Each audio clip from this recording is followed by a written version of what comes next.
भंडारा शहर की सड़कों की हालत इन दिनों बेहद खराब हो चुकी है।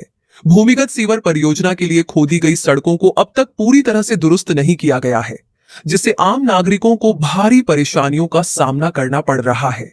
नगर परिषद चुनाव के दौरान सड़कों का मुद्दा जमकर उठा था।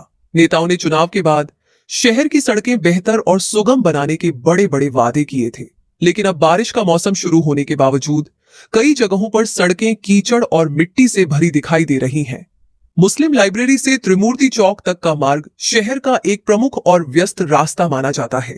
इस मार्ग से प्रतिदिन बड़ी संख्या में लोग और वाहन गुजरते हैं, लेकिन सड़क की बदहाल स्थिति के कारण राहगीरों और वाहन चालकों को काफी दिक्कतों का सामना करना पड़ रहा है। स्थानीय नागरिकों का कहना है कि सड़क की हालत देखकर यह समझना मुश्किल हो गया है कि यह शहर का रास्ता है या किसी ग्रामीण इलाके का।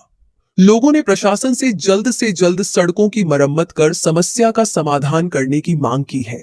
फिलहाल नागरिकों में बढ़ते आक्रोश के बीच यह देखना महत्वपूर्ण होगा कि प्रशासन और जनप्रतिनिधि इस समस्या पर कब तक कार्रवाई करते हैं और शहरवासियों को बदहाल सड़कों से राहत कब मिलती है। या सर्व दयनीय अवस्थेसाठी इथली भारतीय जनता पार्टी यांनी इलेक्शनच्या अगोदर खूप मोठे मोठे आश्वासन दिले होते की आम्ही खड्डेमुक्त करू, परंतु पूर्ण उन्हाळा गेला, हिवाळा गेला आणि आता पावसाळा लगेच लागत आहे, तरीही खड्डे काही बुजवत नाही।